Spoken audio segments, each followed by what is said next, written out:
Buenas noches, les habla Carlos Fernando Chamorro, bienvenidos a esta semana. Gracias por sintonizarnos a través de nuestro canal de video en YouTube Confidencial Nica, que ya tiene más de 349,000 suscriptores para seguir derrotando la censura televisiva. Nosotros continuamos demandando la devolución de las redacciones de Confidencial 100% Noticias y La Prensa, que han sido ilegalmente ocupadas por la policía. Exigimos la liberación incondicional de más de 177 presos políticos, la suspensión del régimen de tortura en la cárcel y la anulación de los juicios espurios para preservar sus vidas, su salud y sus derechos políticos, y que se suspenda el Estado policial que ha conculcado los derechos constitucionales para recuperar plenamente las libertades democráticas y despejar el camino hacia una reforma electoral sin Daniel Ortega ni Rosario Murillo, para celebrar nuevas elecciones libres, transparentes y competitivas para iniciar la transición democrática. Esta noche hablaremos con el doctor Humberto Belli sobre las consecuencias de la expulsión del nuncio apostólico Valdemar Sommertag el domingo pasado, el representante del Vaticano en Nicaragua. Una decisión del gobierno que la Santa Sede ha calificado de grave, unilateral e injustificada y que no refleja los sentimientos del pueblo de Nicaragua. Les presentaremos una entrevista con el abogado Maynor Curtis, defensor de mi hermano Pedro Joaquín Chamorro en el juicio político celebrado en la cárcel del Chipote contra él y otras 4 personas asociadas a la Fundación Violeta Barrios de Chamorro. En este simulacro de juicio fueron declarados culpables por el juez Luden Quirós, Pedro Joaquín, mi hermana Cristiana Chamorro, ex precandidata presidencial, y los ex trabajadores de la Fundación Walter Gómez y Marco Flete y el conductor Pedro Vázquez, para los que ahora piden penas que van de 7 hasta 13 años de cárcel. Les presentaremos la historia de los nicaragüenses migrantes que se encuentran varados en Ciudad Juárez, en la zona fronteriza con Estados Unidos. Y al final del programa, las noticias satíricas en la última Mirada News. Empezamos con el análisis de las noticias en nuestro informe semanal.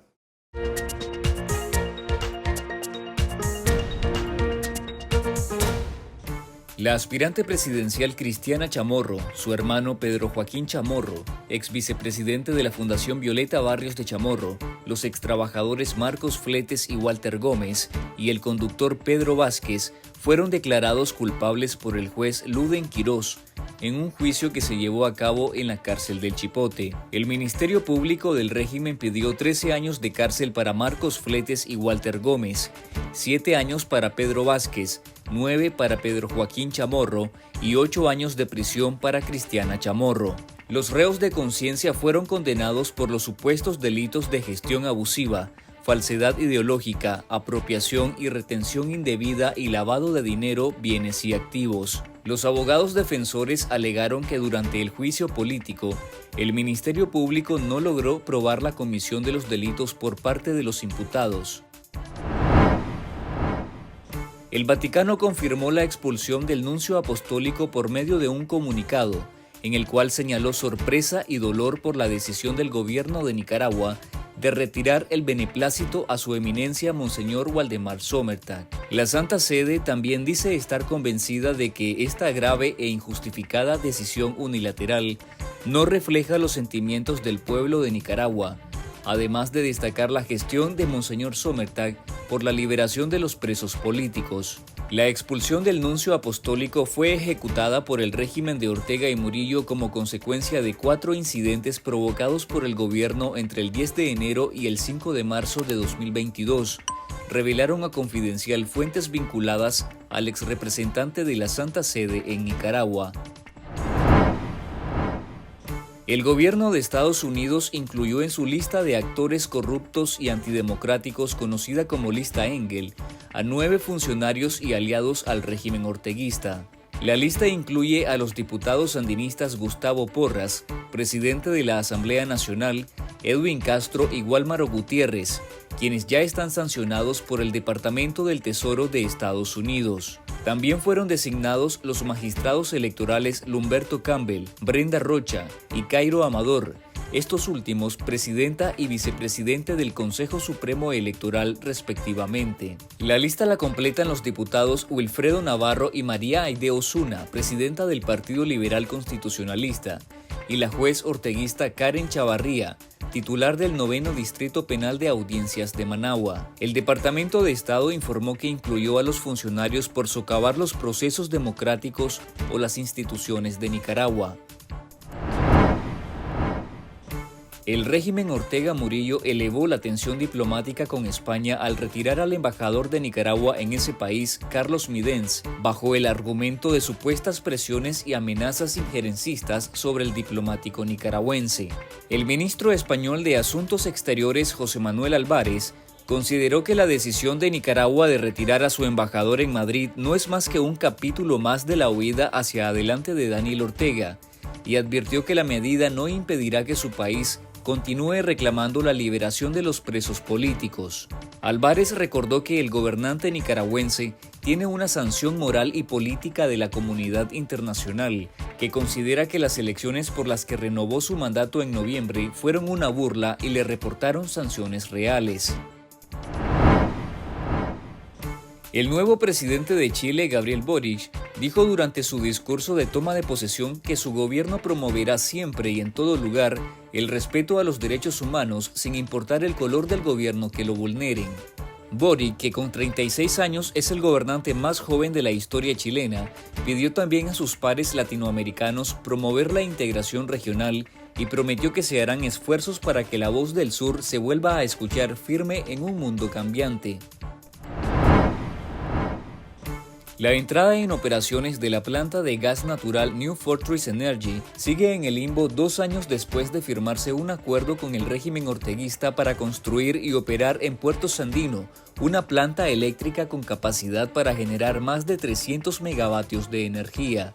Fuentes vinculadas al sector eléctrico confiaron a Confidencial que las razones del retraso son problemas técnicos, legales y el temor a las sanciones de Estados Unidos contra los operadores del régimen que regulan las inversiones energéticas. La planta estaba prevista a entrar en funciones el segundo semestre de 2021 con una inversión de $700 millones.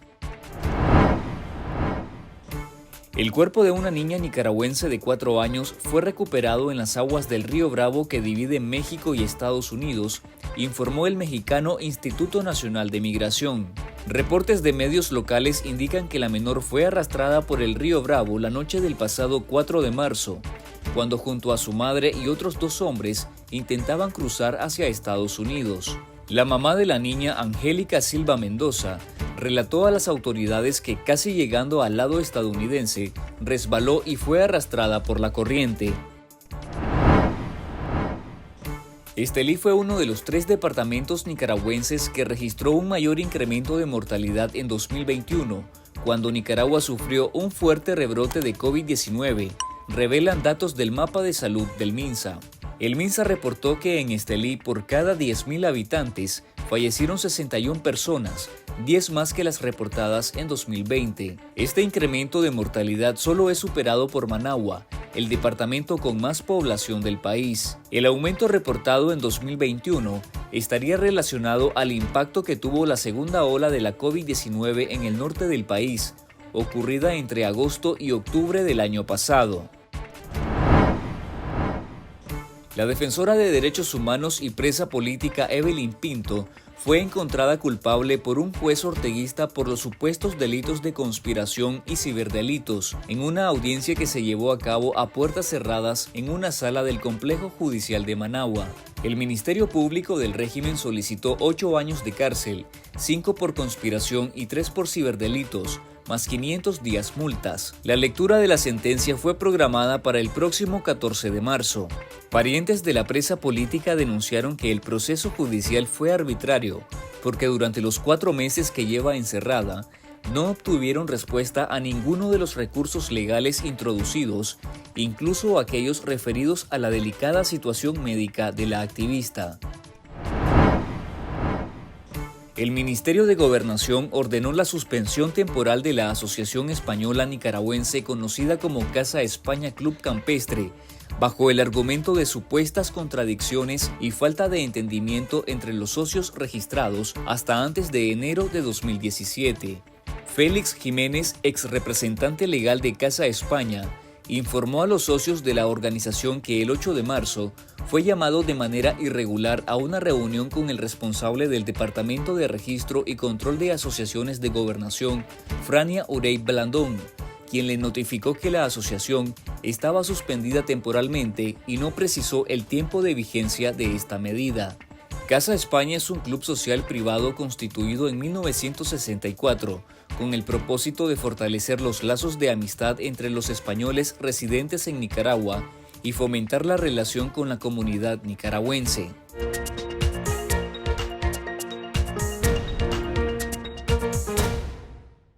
Este viernes, el juez orteguista Luden Quirós declaró culpables a 5 presos políticos en un simulacro de juicio realizado en la cárcel del Chipote por los presuntos delitos de lavado de dinero, apropiación y retención indebida, gestión abusiva, por su vinculación con las actividades desarrolladas por la Fundación Violeta Barrios de Chamorro. Entre los sentenciados están mi hermana Cristiana Chamorro, ex precandidata presidencial y expresidenta de la Fundación, mi hermano Pedro Joaquín Chamorro, ex vicepresidente de la Fundación y también exdiputado, los exfuncionarios de la Fundación Walter Gómez y Marco Fletes y Pedro Vázquez, conductor de Cristiana Chamorro.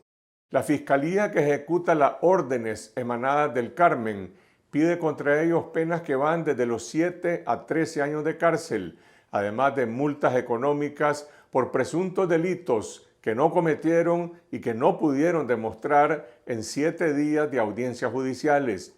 Igual que los otros 170 presos políticos, todos ellos son inocentes porque no han cometido ningún delito, porque la promoción de la libertad de prensa y de la libertad de expresión, que ha sido la principal actividad de esa fundación desde hace más de 20 años, no es un crimen, sino un derecho constitucional que ahora han criminalizado desde que Daniel Ortega impuso un estado policial en septiembre de 2018. Y la criminalización de la libertad de expresión ha sido también un medio para eliminar el derecho a elecciones libres, porque esta campaña de venganza y persecución política contra esta fundación empezó el día en que Cristiana Chamorro anunció su decisión de competir por una candidatura presidencial de la oposición en enero del año pasado. Otros 6 precandidatos presidenciales y más de 40 líderes políticos y cívicos también están presos y han sido condenados en la cárcel por demandar elecciones libres. Los 7 precandidatos presidenciales de la oposición le ganaron anticipadamente a Daniel Ortega y al Frente Sandinista las elecciones del 7 de noviembre y por ello la dictadura los encarceló, se robó las elecciones y eliminó la vía electoral. Mi hermano Pedro Joaquín Chamorro fue capturado en el mes de junio del año pasado para investigarlo presuntamente por conspiración, porque declaró públicamente que estaba dispuesto a aceptar una posible nominación presidencial del partido C por L, cuando ya habían 6 precandidatos en la cárcel. Por expresar ese derecho, lo castigaron con más de 9 meses de cárcel en el Chipote. Y ahora, en este juicio espurio, lo están condenando por supuesta gestión indebida, por administrar un condominio de 4 apartamentos ubicados en San Juan del Sur, del cual era copropietario y que no tiene ninguna relación con la Fundación Violeta Barrios. Walter Gómez, Marco Fletes y Pedro Vázquez tampoco han cometido ningún delito, porque únicamente han ejercido su trabajo de forma honrada y profesional. En Nicaragua todos sabemos, incluyendo a los servidores públicos, civiles y militares, quiénes son los verdaderos delincuentes que deberán ser sometidos ante la justicia, los que ejecutaron el mayor acto de corrupción de la historia nacional, con la desviación de más de 4.500 millones de dólares de la cooperación estatal venezolana para enriquecerse con sus negocios familiares a costa del Estado.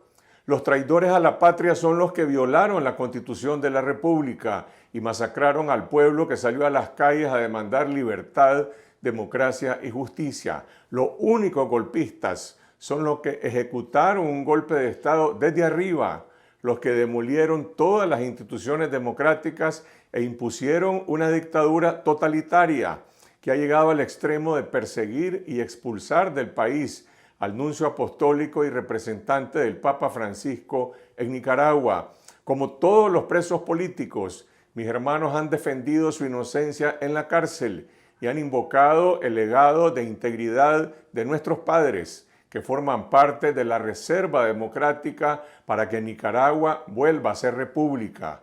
Los presos políticos condenados en la cárcel representan hoy la dignidad de Nicaragua, mientras que sus verdugos, los carceleros y torturadores, incluyendo a los fiscales, jueces, diputados y magistrados, deberán ser investigados por sus crímenes. La justicia llegará de la mano de la verdad después del fin de la dictadura, y la ruta del cambio empieza con la liberación de todos los presos políticos. Todos son inocentes y la libertad de Nicaragua empieza con la liberación de todos los presos políticos y la anulación de los juicios espurios. Confidencial, 25 años investigando y contando la verdad, la política, la economía y la sociedad. La aspiración de un país con democracia, prosperidad y justicia. La corrupción, la pobreza y la violencia. Los temas que afectan e interesan a todos los nicaragüenses. Revelamos la verdad que otros ocultan. Fiscalizamos el poder. Promovemos el debate público. Hacemos periodismo independiente. Por una ciudadanía crítica y mejor informada. Contá con nosotros. Estamos cada vez más cerca de vos. Nunca podrán confiscar la verdad. Confidencial. Conectados con la verdad. Y ahora vamos a analizar la noticia de la semana, la expulsión del nuncio apostólico Valdemar Sommertag, quien abandonó el país de forma intempestiva el domingo pasado, después de que el régimen Ortega Murillo le impusiera un plazo perentorio para suspender su misión diplomática. El viernes pasado, un día antes que se conociera el comunicado del Vaticano que confirmó la expulsión y la califica de grave e injustificada, entrevistamos al doctor Humberto Vélez, sociólogo, exministro de Educación y exdirectivo de FUNIDES, sobre las consecuencias que tiene esta crisis diplomática provocada por el gobierno, y esto fue lo que nos dijo. Humberto, el domingo pasado el nuncio apostólico Valdemar Sommertag salió de manera intempestiva de Nicaragua y hay varios indicios que indican que en realidad se fue obligado por las autoridades.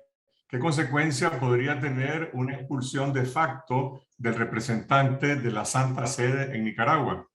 Sería una pésima señal de una mala relación entre el gobierno de Nicaragua y la Iglesia. Y yo creo que eso influyó en la forma en que se fue. Es decir, yo creo que el gobierno lo iba a declarar o tenía intención de declararlo non grato, de expulsarlo oficialmente, y me parece que para evitar este tipo de acto tan sonado y de mucha repercusión diplomática, prefirieron ponerle presión y buscar que él voluntariamente se fuera o se viera forzado a irse para disimular un poco el hecho de la expulsión. Pero aquí claramente hay una expulsión. Vamos a ver cómo lo toma la Santa Sede, que tiene que jugar una química muy delicada. El problema con la Santa Sede, es decir, el Vaticano, es que tiene camina con dos sombreros. El sombrero de la Iglesia, que lo obliga a una actitud de reconciliación con todos los sectores del mundo y a obtenerse en lo posible de juicios políticos. Y luego tenemos el Estado del Vaticano, que tiene embajadores. Entonces, esa doble faceta dificulta las cosas, porque el embajador representa al mismo tiempo un Estado, representa al mismo tiempo la Iglesia, y tiene que hilar muy fino, pues, ante las autoridades. Hoy la única reacción oficial que se conoce a través de la nunciatura es la confirmación de que el nuncio está ausente, pero bueno, estamos ante un acto hostil del Estado de Nicaragua ante el representante del Vaticano, que ha sido un canal de comunicación en diversos temas en esta crisis nacional. ¿Se podría esperar una reacción más activa del Vaticano en esta crisis o piensas que va a seguir manteniendo ese perfil bajo? Dada la historia y la forma normal de actuar del Vaticano, lo más probable, creo yo, es que mantengan un perfil bajo y expresen su descontento de otras formas más sutiles. Y algo que estamos bien claros, pues, de que se trata no de una llamada del Papa o una decisión del Vaticano, como me parece que insinuó Monseñor Herrera, equivocadamente, sino un acto del gobierno nicaragüense forzando al nuncio a irse.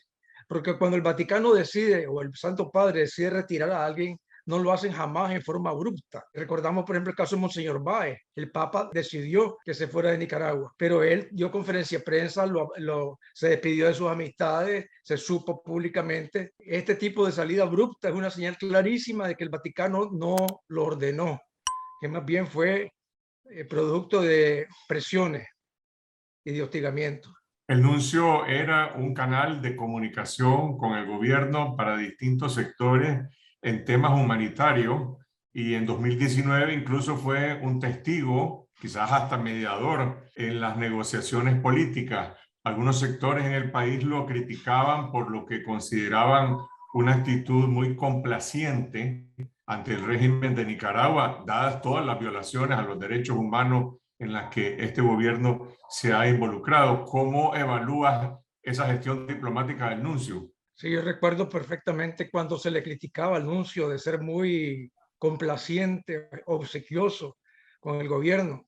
Incluso a mí me disgustó una foto en que él sale agarrándole la mano en una forma muy amistosa a Daniel Ortega y fui a conversar con él, e incluso para manifestarle mi preocupación, porque él fue muy diplomático. Hasta cierto punto es extraño, hasta cierto punto no, esta reacción hostil del gobierno, porque él no estaba jugando, ni jugando un papel de opositor o de crítico. Él más bien fue un intermediario, fue muy diplomático. Yo personalmente le estoy agradecido cuando creo que en 2019 hicieron una redada de 200 manifestantes que íbamos en las calles y nos llevaron al Chipote y fue gracias a su intercesión que todos nosotros pudimos salir. Es decir, él tenía un deseo muy grande de ayudar a los opositores, de traer reconciliación y recuerdo pues que incluso cuando llegó a la cárcel alguna gente muy extremista lo abuchó porque lo consideraban obsequioso con Ortega. El problema es que este gobierno, que cada vez es menos dictatorial y más totalitario, ya no se conforma con que no se le critique. Es sumamente susceptible. Cualquier acto que indique falta de apoyo al gobierno lo consideran ya insulto, lo consideran ya políticamente incorrecto y perseguible. Y no le perdonan al nuncio, entre otras cosas, que se ausentó el día de la toma de posesión de Ortega, se fue para Roma. Y fue una medida también diplomática, fue una medida de no querer estar en un acto que de haberlo hecho legitimaría al gobierno. Tampoco se quedó en Nicaragua, que hubiera sido una forma bastante flagrante de mostrar inconformidad, sino que voló. Pero pues eso no lo toleran. Y tengo entendido a través de ciertas fuentes amistosas que tienen buenos contactos de que la señora Murillo se puso muy brava hasta por este hecho. Si el nuncio no era, como estás explicando, un diplomático beligerante o no representaba a un Estado beligerante en la crisis de Nicaragua, sino que quería simplemente mantener esos canales de comunicación y ahora el gobierno lo está expulsando, quiere decir que esa política de apaciguamiento, si se puede llamar de alguna forma, para tratar de mantener canales de comunicación, tampoco está siendo efectiva ni abre ningún espacio para un diálogo con este gobierno. Sí, ese es un problema de mentalidad entre totalitaria y rencorosa. Es decir, si no estás conmigo, estás contra mí. El gobierno está exigiendo que la gente esté con él y lo haga en forma visible. Ya es un gobierno que ya no admite neutralidad. ¿Cómo afecta la expulsión del nuncio la relación que hoy mantiene el régimen con la conferencia episcopal? Si es que hay alguna clase de relación con algunos obispos, no sé si con el cardenal Brenes o con el presidente de la conferencia episcopal, el hecho de que el Estado adopte una actitud tan hostil con el nuncio es también una amenaza para los obispos. Todos los obispos prácticamente se sienten acorralados, se sienten amenazados. Ellos evidentemente saben lo que pasó. Es cierto que el nuncio no tuvo mucho tiempo de comunicarse con ellos, pero las cosas están tan claras, el hecho que le quitaron la decanatura hace varios meses, ya estaba bien claro que el gobierno no comulgaba con Monseñor, con el nuncio, a pesar de la actitud positiva de él. Y sí, los obispos se sienten hostigados, amenazados. Si no respetan ni siquiera la figura del nuncio, ¿a quién van a respetar? Y es una de las características sorprendentes del gobierno en este último periodo, de no tener temor, en cierta forma, de confrontar a países, a amigos, a gente importante, a diplomáticos.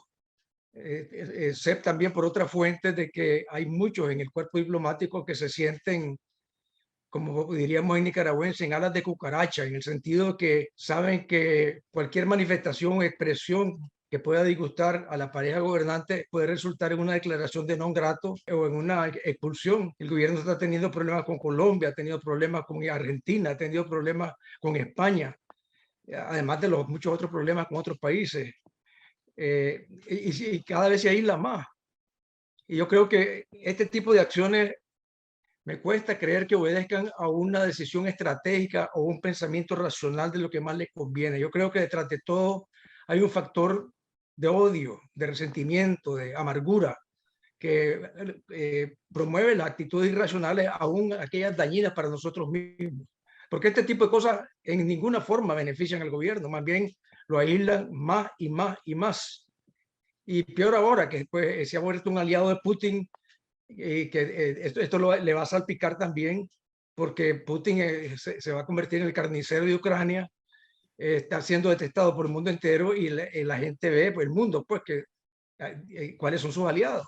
El canciller de España dijo este viernes a propósito del retiro del embajador de Nicaragua en España y de las obstrucciones a la embajadora de España en Nicaragua, dice, este retiro indica que esta es una huida hacia adelante de Daniel Ortega. ¿Cuál sería el objetivo del régimen de quemar puentes, de posibles canales de comunicación? Bueno, expulsó al embajador de Colombia, hay una expulsión de facto en contra del nuncio y ahora también se cierra este canal con España. Yo no le veo que sea producto de un análisis estratégico frío. Yo lo veo más bien producto del hígado, de reacciones irracionales y también de ceguera ante la realidad, y también podría haber un elemento de arrogancia. Es decir, a mí, conmigo no se mete nadie, yo no le tengo miedo a nadie, es una especie de machismo político, de que a mí no me toquen y van a, aunque sea pues dañino desde el punto de vista frío y objetivo para sus intereses mundiales. ¿Refleja eso acaso una posición de fortaleza política del gobierno de Nicaragua para actuar de esa manera, quemando puentes y naves con la comunidad internacional? Yo creo que al contrario, Carlos Fernando. Yo creo que cuando uno es fuerte y seguro, se vuelve más generoso, más suave, más diplomático, más tranquilo. Yo creo que este tipo de acciones viscerales más bien denotan una especie de paranoia, de histeria, de debilidad, de problemas psicológicos profundos. Este endurecimiento, esta radicalización del régimen con la comunidad internacional en las últimas semanas, mencionaste el alineamiento con Putin, pero a nivel nacional, bueno, se está completando los juicios y las condenas en los juicios políticos contra los presos políticos en las cárceles del Chipote. Hay una relación entre esas condenas y este aislamiento internacional. Ambas cosas son producto, como te decía, de una actitud de odio, de resentimiento, una actitud de arrogancia. Por ejemplo, en vísperas de las elecciones, si ellos querían eliminar a todos los candidatos que pudieran hacerle sombra a Ortega, bastaba con inhibirlos. No había necesidad de echarlos presos, no había necesidad de tratarlos tan mal en la cárcel, no había necesidad de darles condenas tan grandes. Esto demuestra una cierta furia y también un deseo de intimidar. Es decir, que se meta conmigo va a salir muy mal y no vamos a tener misericordia. Porque el miedo sí tiene una función que puede ser bastante eficaz. El miedo atemoriza y paraliza, y lo usan los dictadores porque saben pues que es un instrumento de control.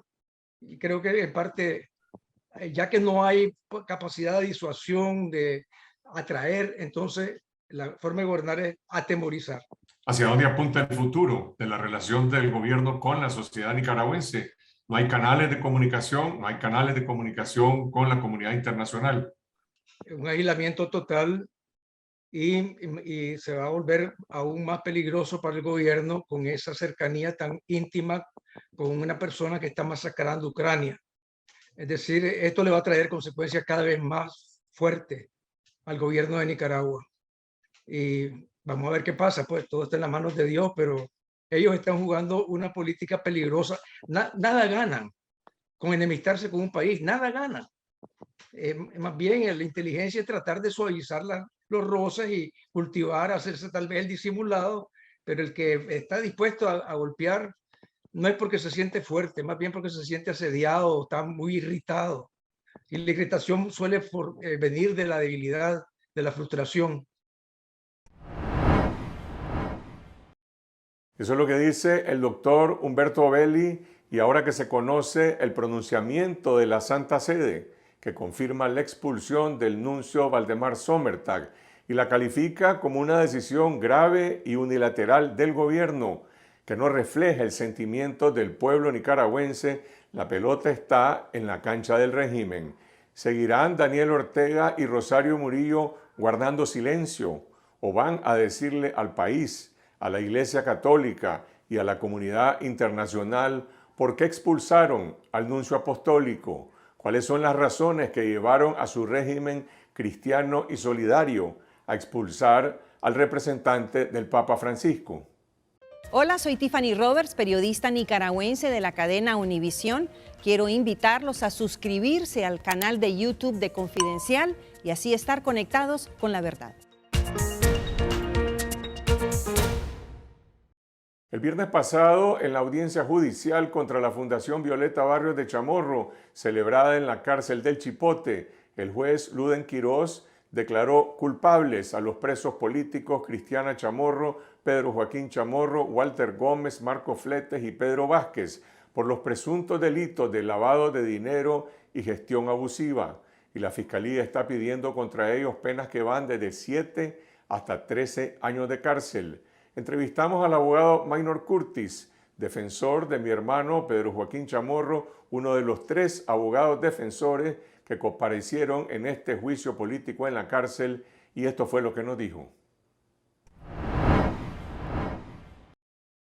Maynor, los 5 acusados en este juicio en que se han criminalizado las actividades de la Fundación Violeta Barrios de Chamorro fueron declarados culpables este viernes. ¿Presentó alguna prueba la Fiscalía para demostrar los presuntos delitos de lavado de dinero o de gestión abusiva? Realmente la Fiscalía presentó una gran cantidad de documentales. También presentaron 30 testigos, entre ellos 9 personas civiles, el resto eran de la policía. Hubieron peritos y hubieron personas del Ministerio de Gobernación que llegaron a testificar. Sin embargo, a criterio mío, esos testimonios y esas pruebas que se fueron presentados no demostraban la comisión del delito de lavado de dinero, ni gestiones abusivas, ni apropiación indebida, ni tampoco de falsedad ideológica.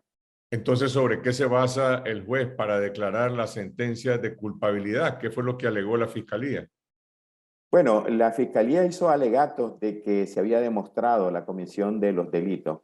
Sin embargo, en lo que hace al lavado de dinero, básicamente se mencionaba ese delito cuando se les preguntaba a los oficiales qué tipo de delitos ellos estaban investigando, cuando llegaron a hacer, por ejemplo, los allanamientos o las detenciones de las personas, ellos decían lavado de dinero. Entonces, ahí es cuando se mencionaba el lavado de dinero. Sin embargo, era algo imposible de probar en virtud de que el perito de la Dirección de Investigaciones Económicas de la Policía Nacional dijo en su informe que incluso el informe es un informe preliminar, no es un informe conclusivo, no es un informe final. Dijo de que él encontró indicios de actividades sospechosas que pudieran constituir delito, pero en sí que haya una conclusión directa sobre el lavado de dinero, no. El problema que se presentó para la Fiscalía y la demostración del delito de lavado de dinero era que no podían demostrar el origen sucio del dinero, porque a preguntas de una de las defensas, el mismo perito de la Dirección de Investigaciones Económicas le preguntó directamente: ¿el dinero de USAID es dinero sucio? Y él dijo no. Entonces, y creo que era el 80 o el 86% de las donaciones que recibió la fundación proveían de los fondos de USAID y también de otras ONG de Europa. En el caso de tu defendido, mi hermano Pedro Joaquín Chamorro Barrios, a él lo acusan de gestión abusiva y de retención de fondos, pero no tenía ninguna actividad administrativa de manejo de fondos de ninguna clase en la fundación. Lo que hizo él fue administrar, en todo caso, un patrimonio familiar que no tiene nada que ver con la fundación. ¿Por qué le acusan? En lo particular de don Pedro Joaquín, pues me pareció bastante raro eso que lo estén acusando de gestiones abusivas. Nunca él autorizó algo en la fundación, aunque independientemente que era el vicepresidente, tampoco emitió cheques, tampoco firmó cheques y tampoco recibió cheques de la fundación.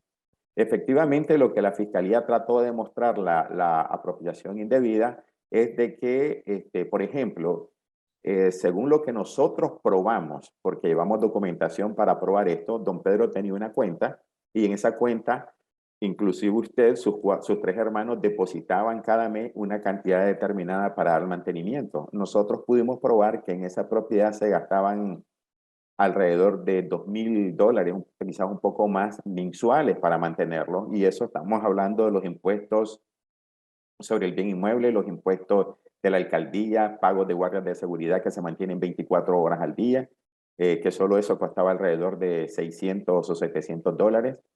Y en fin, pudimos demostrar que el dinero que entraba a esa cuenta se ocupaba para el mantenimiento. Sin embargo, ellos dijeron de que la apropiación indebida radicaba en que empleados de la fundación y el chofer de doña Cristiana iban a hacer depósitos. Pero eso es una actividad que normalmente la hacen la mayoría de los choferes. Les toca ir a cambiar un cheque o a depositar cheques en el banco a diferentes cuentas, que son actividades propias que hacen, tal vez no propias del ser chofer, pero son actividades normales y comunes que hacen los choferes que trabajan para alguna persona. Ahora, el alegato de fondo de la Fiscalía en este caso ha sido siempre relacionar las actividades de la Fundación, las actividades de los medios de comunicación con la supuesta desestabilización del país. En relación a esto, ¿presentó la Fiscalía algún alegato firme, alguna prueba? Eso solamente lo mencionaron en el informe preliminar y está escrito ahí en el informe. Recuerdo que en los alegatos de apertura el fiscal no mencionó el delito de lavado de dinero y a nosotros nos sorprendió bastante. Sin embargo, en los alegatos conclusivos, él mencionó dónde supuestamente estaba la apropiación indebida, las gestiones abusivas, y al final pidió que los declararan culpables también del delito de lavado de dinero. Pero realmente, como le digo, el Código Penal establece en el artículo 282, si no estoy errado, 6 causales como las personas pueden ser culpables del delito de lavado de dinero. Y las 6 causales radican, su base principal es tener dinero sucio para luego lavarlo. Y ese dinero sucio se refiere a que su origen sea de actividades ilícitas. O sea, hay que probar ese tipo de actividades ilícitas para entonces poder decir, este dinero es sucio y ahora lo van a lavar. La otra condición que hay en el lavado de dinero es que ese dinero ilícito sale al mercado, a través de una u otra figura, comprar propiedades, lo que sea, y regresa ya limpio a las manos del que lo tenía sucio. En este caso, el dinero era limpio, entraba a las fundaciones a través de transferencias electrónicas que hacían y el dinero salía de la fundación y no regresaba. Los acusados en este juicio tuvieron la oportunidad de tener un debido proceso, una defensa. ¿Cuáles fueron tus condiciones como abogado defensor para representar a Pedro Joaquín Chamorro? Bueno, tuve algunas limitancias, como por ejemplo no me dejaron ingresar con mi computadora al complejo judicial y eso me daba una gran desventaja porque los procesos penales no solamente se enmarcan al Código Procesal Penal y al Código Penal, hay muchas leyes que hay que traerlas y hoy en día, pues con la tecnología que tenemos, la computadora nos ayuda a espacios porque puedo tener quizás 100 códigos dentro de la computadora y no pesan más que 4 o 5 libras. ¿Ve? Y además es un espacio pequeño en cuanto al volumen.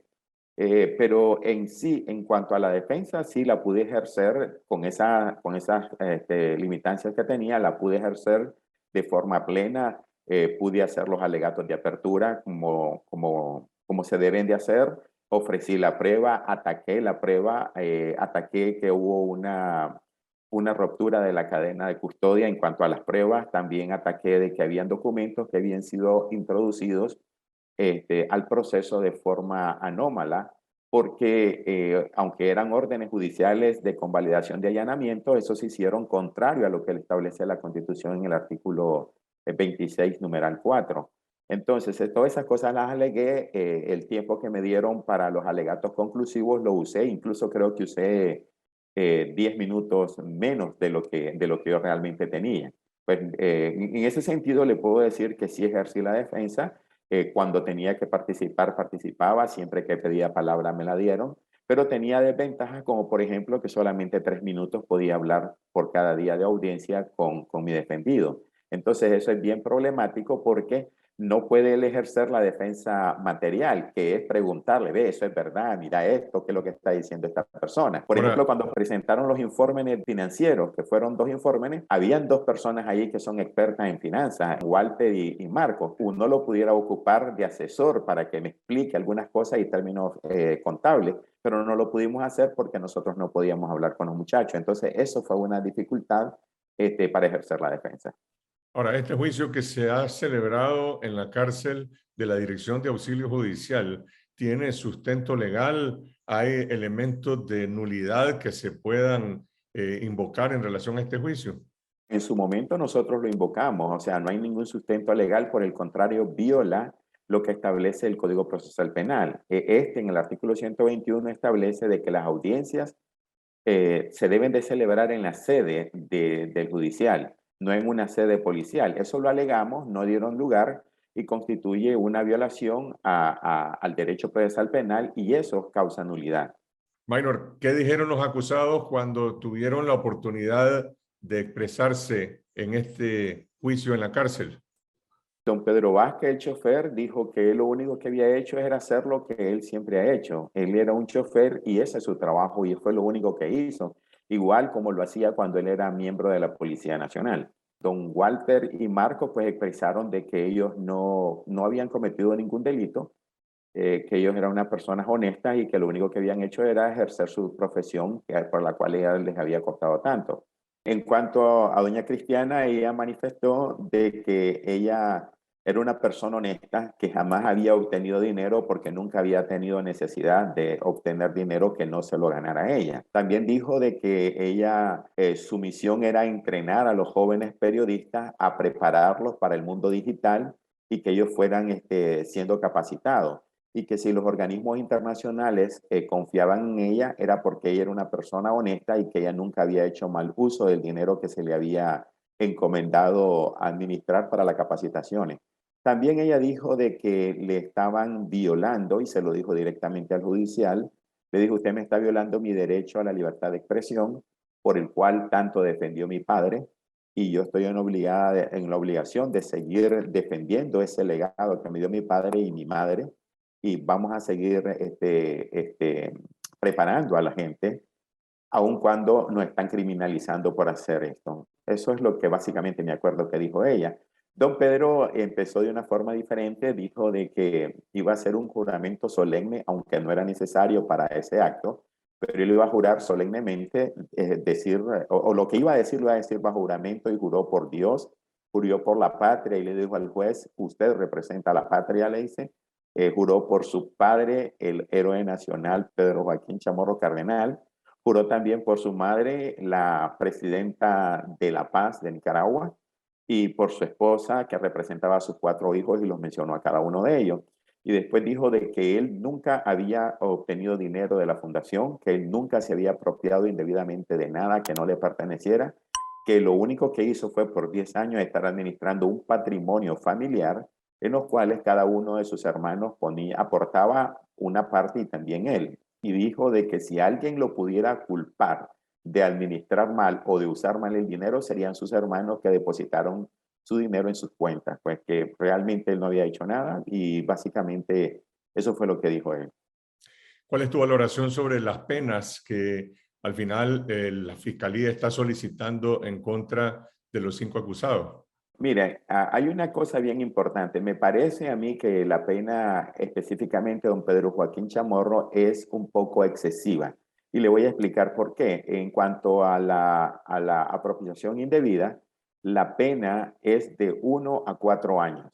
Y la fiscalía pidió 6 años por eso. Entonces me parece que se está saliendo simplemente porque en el caso de Marcos y de Walter, la pena igual era de 4, pero dijo que se agravaba. O sea, el código no establece la pena, sino dice la misma pena de la estafa se va a imponer aquí. La estafa es de 1 a 4 años. Cuando mencionaron a Walter y a Marcos, dijeron que como habían cheques, entonces la estafa se agravaba y por lo tanto la apropiación indebida se agravaba. Eso es ilógico, la ley no dice tal cosa. Pues la ley solo refiere para la pena. Entonces, cuando Marcos lo prepararon porque había un cheque y dijeron que se daba esa circunstancia, sin embargo pidió solamente 4 años. Luego cuando vino con don Pedro Joaquín estableció lo mismo, que era agravada, pero no habló de cheques porque no hay ningún cheque que haya cambiado don Pedro Joaquín de la fundación. Y dijo, y pido una pena de 6 años.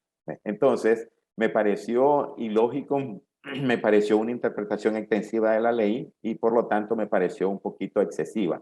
Y en cuanto a las otras penas, pues también me parecieron fuertes porque al final están pidiendo 13 años para Walter y Marcos, están pidiendo 7 años para un chofer y están pidiendo 8 años para doña Cristiana, que es una combinación de 5 años por una cosa y 3 años por la otra. Y para don Pedro, pues 9 años me pareció completamente excesivo ese tipo de pena. ¿Cuál es la situación de los presos políticos que están sentenciados de culpabilidad en este proceso? Hay otros presos políticos de la tercera edad que también ya han sido sentenciados y condenados, como Violeta Granera, Víctor Hugo Tinoco y ahora mi hermano Pedro Joaquín Chamorro, que además tienen padecimientos de salud. Estos presos políticos deberían ser trasladados a la situación de arresto domiciliar o pretende el sistema dejarlo en la cárcel de Chipote. Realmente no sé exactamente qué es lo que ellos van a hacer. En cuanto a don Pedro Joaquín Chamorro, solicité que cuando se dicte la sentencia cambien la medida cautelar de prisión preventiva por arresto domiciliar, en virtud de que él ya tiene 70 años. La ley establece que las personas condenadas al cumplir los 70 años o teniendo los 70 años tienen que tener una libertad condicional. Entonces solicité eso, también solicité el cambio de medida bajo el artículo 176, numeral 3, que permite a las personas de la tercera edad, especialmente ya de 70 años, poder ir a cumplir la sentencia en su casa. En cuanto al señor Víctor Hugo, pues en esta semana voy a presentar una solicitud de cambio de medidas cautelares en virtud de que sus familiares me hicieron llegar una lista de enfermedades que él padece y las voy a presentar ante el judicial. En cuanto a doña Violeta, pues yo creo que también pudiera ser puesta en casa por cárcel. Sin embargo, hasta ahorita los únicos que han tenido esos beneficios son personas que tienen enfermedades bastante graves y les han dado este tipo de beneficios. Espero también, porque don Pedro tiene un padecimiento bastante fuerte, pudiera ser grave, está en el límite de lo que se puede controlar antes que empiece un cáncer. Entonces, vamos a usar esos elementos que hay para hacérselo saber al judicial y solicitarle el cambio de medida cautelar para que él pueda estar en su casa, aún con arresto policial, incluso arresto policial dentro de la casa. Maynor, este ha sido el juicio más prolongado de todos los que se han llevado a cabo en la cárcel del Chipote. Sí, este ha sido el más largo. El anterior había demorado 6 días. Lo que sucedió es que la fiscalía pues llevó casi la misma cantidad de testigos, pero en este caso en particular, nosotros ofrecimos, entre las 3 defensas, ofrecimos más de 1000 documentos que probaban la no culpabilidad de los muchachos, los cuales a mi criterio no fueron valorados porque simplemente el juez en su resolución dijo: he analizado la prueba y los declaro culpables. Pues no dijo, pero espero que en la sentencia sí él especifique y entonces tome en cuenta los documentos que presentamos, porque nosotros presentamos en el caso de don Pedro Joaquín cómo él recibió el dinero y también cómo se gastó el dinero, porque la mayoría de las compras que él hacía o de los pagos que él hacía, lo hacía con cheques. Y entonces eso es importante ver que el dinero que entraba iba destinado para para el uso del cual le habían hecho los depósitos los hermanos, y no eran depósitos de dinero de la Fundación Violeta Barrios. Lo único que, como le repito, a veces mandaban a depositar al chofer de doña Cristiana, y entonces, por ser el chofer de doña Cristiana, entonces ya el dinero venía de la fundación, según lo que concluyó el fiscal. Y ahora vamos a conocer las historias de dos nicaragüenses que, como decenas de miles, han salido en los últimos meses del país buscando cómo llegar a Estados Unidos. Sin embargo, hoy se encuentran en México varados por la política migratoria estadounidense conocida como MPP o Quédate en México, que obliga a los solicitantes de asilo a residir en ese país mientras se resuelve su caso en las cortes estadounidenses. Mis colegas Cindy Regidor y Tim Rogers viajaron a Ciudad Juárez, en la frontera con Estados Unidos, el epicentro de esta política que afecta mayoritariamente a los migrantes nicaragüenses, y trabajaron con la fotoperiodista Alicia Fernández, quien nos cuenta los casos de Joaquín y Josué, dos jóvenes que huyeron de la represión del régimen de Ortega y hoy temen por sus vidas en una de las ciudades más violentas del mundo.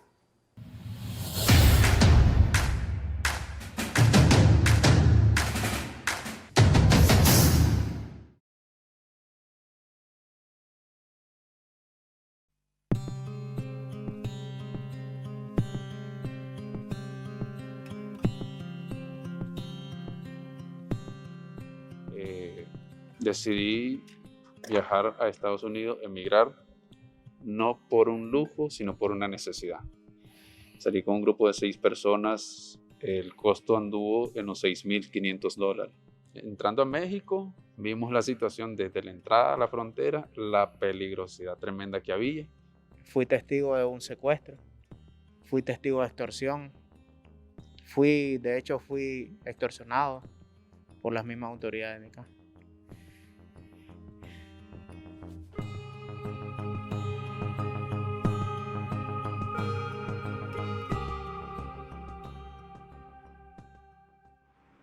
Cuando nos entregamos con las autoridades de migración de Estados Unidos, nosotros, en lo personal, yo sentí seguridad, que es por lo cual yo voy huyendo a ese país para solicitar refugio. Pero me topo después con una pared que son las autoridades. Te tratan de una manera inhumana. Para los oficiales de CBP, que son los de la patrulla fronteriza, los inmigrantes prácticamente no valemos nada. No valemos, no tenemos derecho, y ellos simplemente se encargan de realizarnos como una tortura psicológica.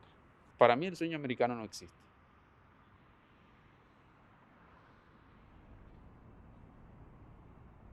Cuando yo me entregué, lo primero que dijeron, invasión.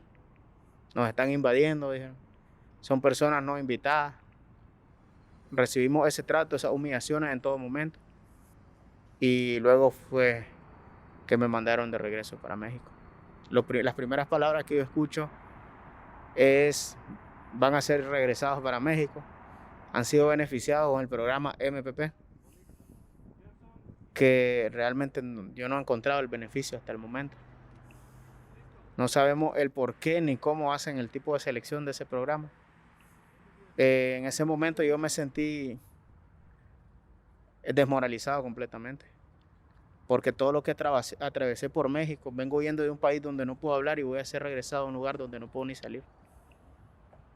Ninguno de los dos países nos brinda seguridad. En Nicaragua nosotros tenemos el peligro de persecución, el peligro de ser encarcelados, torturados por parte del gobierno. Aquí, por el simple hecho de hablar, por nuestro acento, nos identifican y ya nuestra cabeza tiene un precio, $7,000, $10,000. Entonces, en Nicaragua nos pueden encarcelar, torturar, aquí nos pueden secuestrar y matar más rápido. Yo no dejé a mi familia por venir a que me maten aquí tirado. Amanecer el día de mañana en una calle de Juárez, solo porque sí. Yo no le debo nada a nadie. Y sin embargo sé que corro más peligro que cualquiera. Eso no lo toma en cuenta el gobierno norteamericano. Yo tuve la necesidad de salir de mi país. No es por venir a molestarlo a ustedes, es por venir a cuidar mi vida.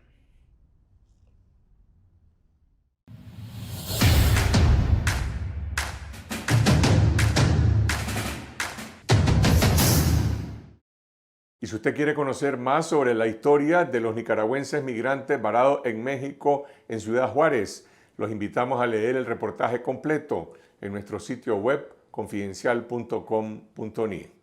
Y ahora vamos a las noticias que no alcanzaron en el informe semanal en la última Mirada News.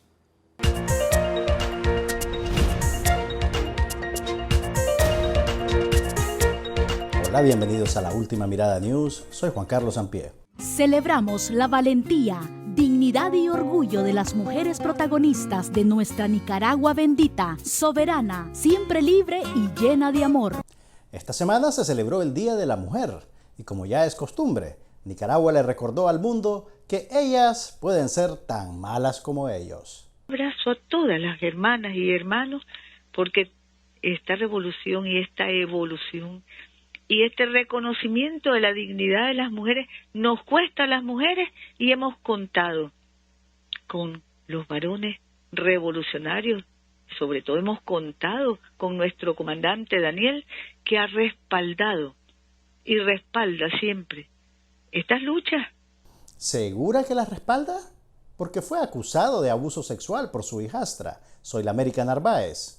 Y en este momento, mientras ustedes ven este video, tiene secuestrada en condiciones infrahumanas a al menos 14 presas políticas, jóvenes, madres y abuelas. Y justo este viernes, un juez bajo el control de Ortega impuso una pena de 13 años de cárcel en contra de Cristiana Chamorro por cargos infundados. Así que no veo cómo van a hacer para venderlo como el paladín de las mujeres. Parece que tenemos buena conexión. Siempre tenemos buena conexión, pero bueno, conexión telefónica. ¿Será que Ortega le levanta el teléfono a la compañera Rosario? Hoy domingo 13 de marzo del 2022, Ortega lleva 20 días ausente de su cargo. ¿Cuál es el problema? Alguien tiene que ver toda esa serie de Netflix. Roberto Rivas, el artífice de los fraudes electorales que entronizaron a la dictadura en el poder, falleció esta semana después de una larga enfermedad. Escuchemos el sentido homenaje que le rindió la vicepresidenta Rosario Murillo. Y de ahí no dijo nada. Pero si leer obituarios es su segunda actividad favorita, después de cometer crímenes de lesa humanidad. Supongo que Roberto José es de los muertos que nunca mueren. Tú eres mi hermano del alma, realmente el amigo. ¿Has soñado con tener la medalla Jesús de Marcoleta, pero no eres un diplomático? Buenas noticias. El Ministerio de Relaciones Exteriores de Nicaragua está realizando una subasta electrónica de una orden Jesús de Marcoleta nuevecita de paquete. Ok, no es nuevecita de paquete, es seminueva.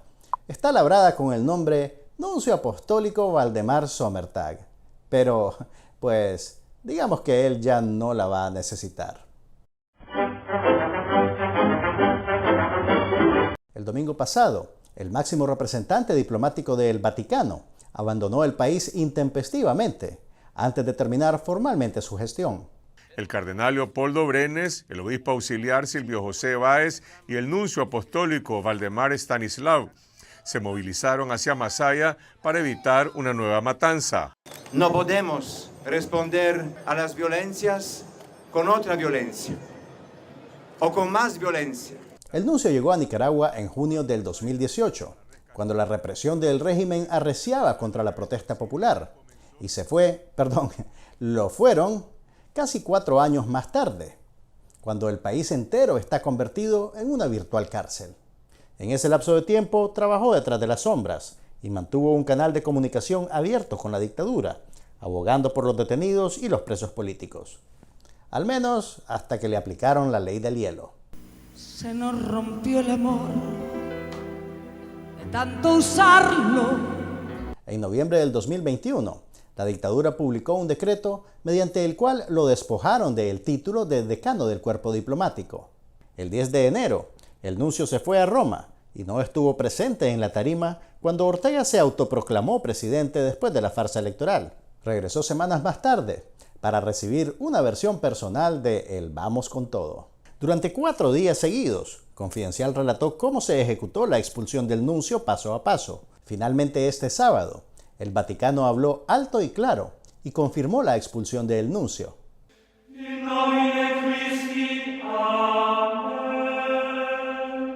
La Santa Sede ha recibido con sorpresa y dolor la comunicación de que el gobierno de Nicaragua ha decidido retirar el beneplácito a su eminencia, Monseñor Valdemar Stanislav Sommertag, nuncio apostólico en Managua desde 2018, imponiéndole que dejara inmediatamente el país después de notificarle esa medida, señala el comunicado emitido por el Vaticano. El Vaticano calificó esta decisión unilateral como grave e injustificada y afirman estar seguros de que no reflejan el sentir del pueblo católico. Veamos qué dice la compañera Rosario. Ese silencio es muy revelador. Seguro que la compañera se está preparando para decirle golpista al Papa Francisco. Fue tan sigiloso en su labor que no sabemos exactamente qué hizo. Por lo menos recordaremos a Valdemar Sommertag por sus dones musicales.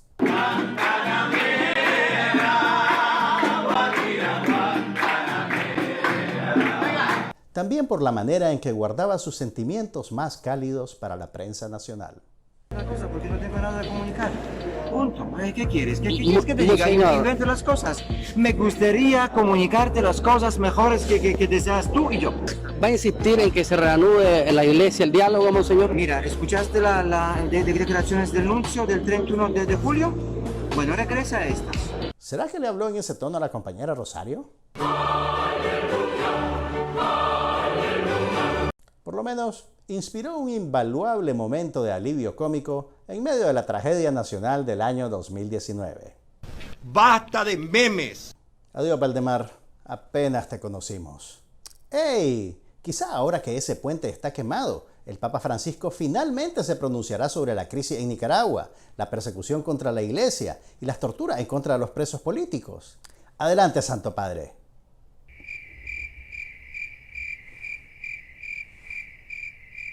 Y de ahí, bueno, hicimos lo que pudimos. Que se lo diga Violeta Parra.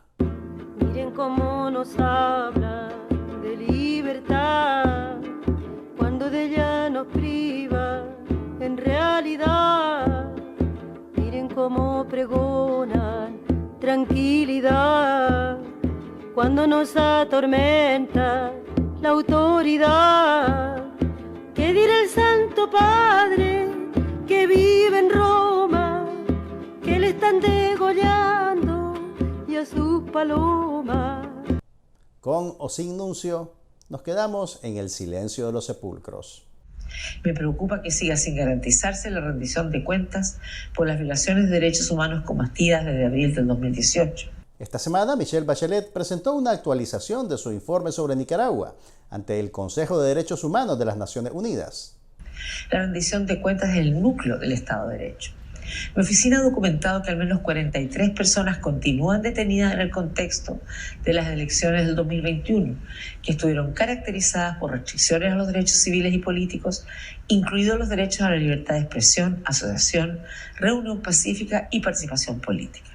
Lamento la muerte en detención el mes pasado de Hugo Torres, un destacado líder de la oposición que fue arrestado antes de las elecciones. Varios detenidos sufrieron un deterioro de su salud en los últimos meses. No es de extrañarse un informe tan negativo.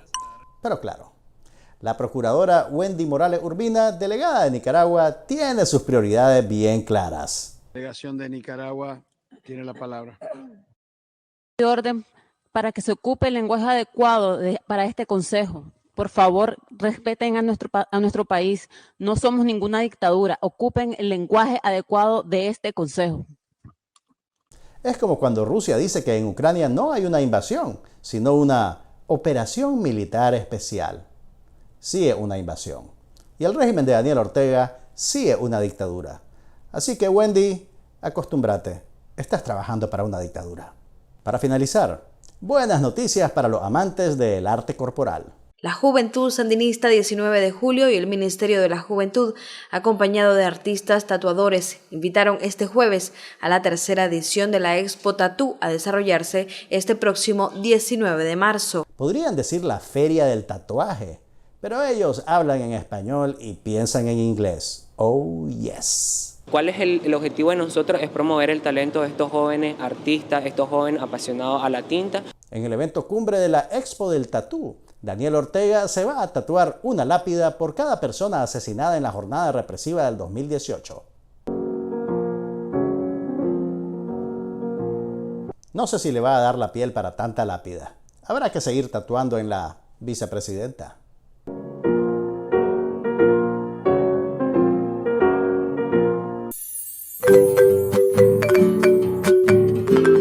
Exigimos la liberación de los más de 170 presos políticos y la anulación de los juicios espurios en su contra. Hola, ¿qué tal? Soy la Nicaragua, la valiente mujer. Buenas noches. Que a sus hijos llora hoy. Así llegamos al final de esta semana. Nuevamente, gracias a toda nuestra audiencia por su solidaridad. Y si aún no lo han hecho, suscríbanse a nuestro canal de video en YouTube Confidencial Nica para seguir derrotando la censura en Nicaragua, en Costa Rica, Estados Unidos y Canadá, en España, en Europa y en América Latina. Ya somos 349,000 suscriptores en YouTube y les agradecemos profundamente por su apoyo y su confianza. Pero los que aún no están suscritos, les pedimos que se sumen a esta cruzada para estar conectados con la verdad. Síganos en Twitter a lo largo de la semana y los invito a suscribirse de forma gratuita al canal de Telegram de Confidencial para recibir todos los días nuestras alertas noticiosas. Regresamos el próximo miércoles en Esta Noche con Cindy Regidor, siempre a las 8 de la noche. Buenas noches.